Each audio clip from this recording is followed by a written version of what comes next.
It's a UNESCO World Heritage Site, and it's crumbling. Old Havana was founded in 1519 and was once the largest port in the Caribbean.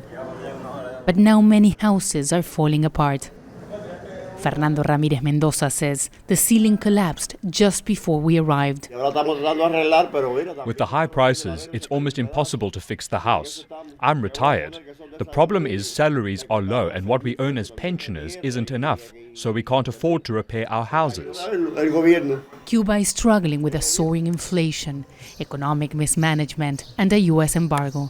For years, the government has been trying to restore the old city, and even though it has managed to renovate some historic buildings, the people living here are at constant risk.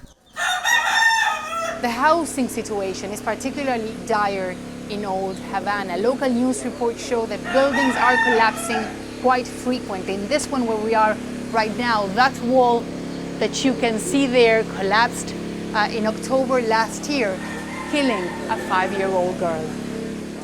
Margarita Espinosa's house looks uninhabitable.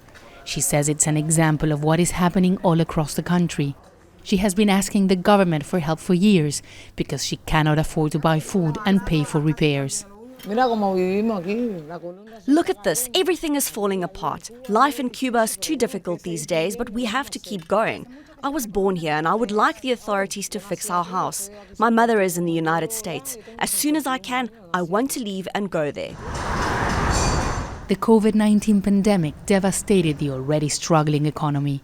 The government is desperate to attract tourists and has been investing in hotels which bring in foreign currency. One architect says the current problems date back to when Barack Obama was US president, and there were hopes that Cuba would open up.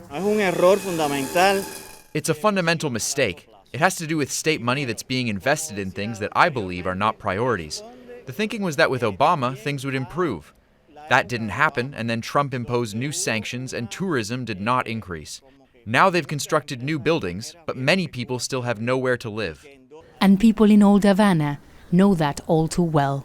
They say their houses are the symbol of an economic system many believed in that has now failed. Teresa, Al Jazeera, Havana, Cuba.